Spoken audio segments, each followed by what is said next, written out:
Hello everyone, welcome to another unboxing and review, this time featuring the new DC Collectibles DC Essentials Batman action figure. So let us take a quick look around the box and let's open it up to see what's inside.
Moving on to articulation, the head can rotate all the way around.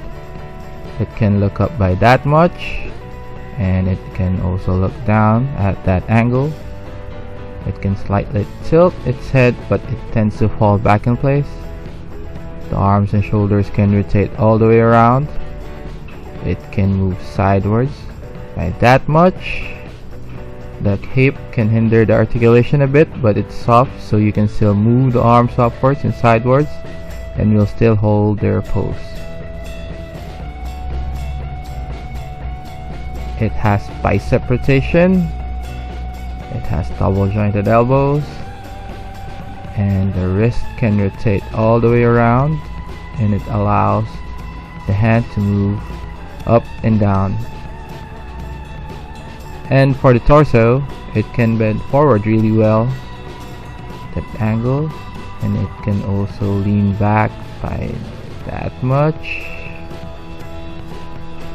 And for the waist, you can rotate the waist all the way around, but the utility belt tends to get in the way a bit, so the legs can do the splits really well. There's a gap there that allows it to kick forward that much, but nothing much moving backwards. It has a thigh cut that allows rotation right there, and then it has double jointed knees that really work well. It has sort of a boot cut that allows movement, and the ankles allow the foot to move forward and back. And you can rotate it to work yourself around the ankle rockers that work decently.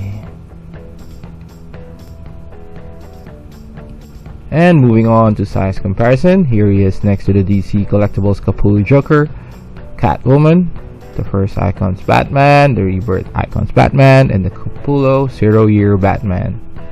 And here he is next to the DC Collectibles Icons Rebirth Wonder Woman and Superman. And next, here he is next to the DC Direct Hush Batman, the DC Collectibles Animated Damian Robin, Essentials Deathstroke, Icons Robin, Capullo Nightwing, and the Hush Icons Nightwing. Overall, I am really impressed with how the figure looks and how the articulation is executed. DC Collectibles finally made their drawing system well, and it works where it counts.